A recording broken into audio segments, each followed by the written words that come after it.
এটা হচ্ছে robotics for kids. আমারও সন্তান আছে। আমার সন্তানটাকে আমি চিন্তা করেছি যে এখন যে এরকম যুগ, টেকনোলজির যুগ, বেসিক্যালি আমার হচ্ছে সফটওয়্যার কোম্পানি। তো আমি ওখান থেকে চিন্তা করলাম যে নতুন প্রজন্ম যারা, তারা ছোটোবেলা থেকেই যদি অন্যান্য দেশের মতো জাপান, চায়না, উন্নত দেশগুলোতে ছোটোবেলা থেকে বাচ্চাদেরকে কোডিং শেখানো হয়। তো ওইখান থেকে আমি ইন্সপিরেশন পাই। আর তারপরে আমি একটা নিজেই প্ল্যান করলাম যে বাচ্চাদেরকে আমরা যারা 7 বছর থেকে 14 বছর, এই বাচ্চাদেরকে রিয়েল লাইফে কোনো ইন্টারঅ্যাক্টিভ একটা আর কি কোডিং শেখাবো। তাহলে কোডিং যদি শিখাইতে হয় বাচ্চাদের, ওরা তো ইন্টারেস্ট পাবে না এটা আউটপুট যদি দেখতে না পারে।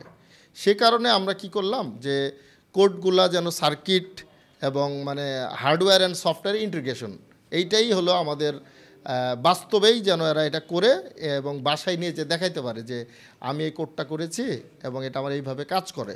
এক্সাম্পল হিসেবে আমরা করছি ধরেন হোম অটোমেশন বলে, যে লাইট যখনই ঘরে ঢুকবে লাইটটা জ্বলে উঠবে, সাউন্ড বেজে উঠবে, আবার যখন ঘর থেকে বের হবে লাইটটা অটোমেটিক বন্ধ হয়ে যাবে। তাতে কি হলো, আমাদের ইলেকট্রিসিটির হলো কনজামশন, যে অনেক সময় আমরা ভুলে যাই, বিদ্যুৎ বিল আমাদের বেড়ে যায়, বুঝছেন। এরকম আরও অন্যান্য প্র্যাকটিক্যাল রিয়েল লাইফে আরও অন্যান্য ধরনের প্রজেক্ট নিয়েই মানে আমরা হাসতে খেলতেরা কোডিং শিখবে, প্রোগ্রামিং ল্যাঙ্গুয়েজ শেখাচ্ছি। আচ্ছা, আমি নিজামুল হক সোহান, আমি ইভেক্স সফটওয়্যার সাপোর্ট ইঞ্জিনিয়ার হিসেবে কাজ করছি। তো এখানে বাচ্চাদের আমি রোবোটিক্স ফর কিডস এই কোর্সটা নিচ্ছি, সেটা হচ্ছে সফটওয়্যার এবং হার্ডওয়্যার ইন্টিগ্রেশন।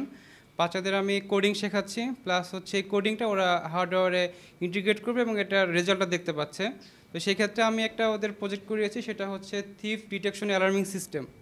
তো যেটা ওরা খুব আগ্রহ সহকারে শিখেছে এবং কমপ্লিট করেছে, প্রত্যেকেই কোড প্লাস হার্ডওয়্যারটা সেট আপ করতে পেরেছে এবং এরা সবাই সাকসেসফুল।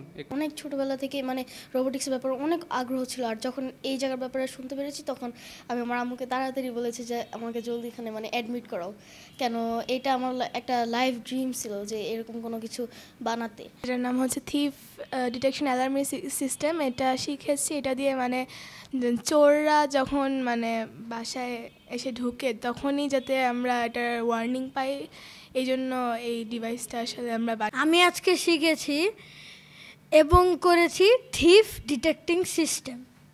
আমার ছেলেকে ভর্তি করানোর উদ্দেশ্য হচ্ছে ছোটোবেলা থেকে তার রোবোটিকের প্রতি আগ্রহটা বেশি ছিল। যখন এখানে জানতে পারলাম যে এই ধরনের একটা কোর্স হচ্ছে, তখন সাথে সাথে ওকে অ্যাডমিট করানোর পরে দেখলাম যে যেমন গতকালকে সে ডিভাইস দিয়ে চোর শনাক্তকরণের জন্য যেই সিগন্যালটা, এটা সে নিজেই বাড়িতে তৈরি করে ফেলছে। খুবই আনন্দের বিষয়, খুবই ভালো লাগার বিষয়।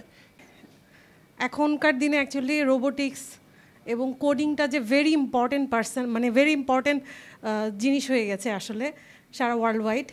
আমরা যে কোনো সেক্টরেই হোক কোডিংটা লাগেই, even also medical sector, computer science, economics, যাই বলি না কেন ওয়ার্ল্ড ওয়াইড সব জায়গায় হচ্ছে এখন কোডিংটা লাগছে। তো বাচ্চারা অ্যাকচুয়ালি রোবোটিক্সের মাধ্যমে কোডিংটা যেহেতু শিখতে পাচ্ছে, তো এইটা ওদের জন্য খুবই আনন্দদায়ক, আবার সাথে হচ্ছে ওদের স্কিলটাও বাড়ছে। আর আমি এখানে এসে খুবই আনন্দিত, কারণ এখানকার যে প্রফেশনালস দিয়ে ওরা শিখতে পারছে, এটা হয়তো সব জায়গায় নাই।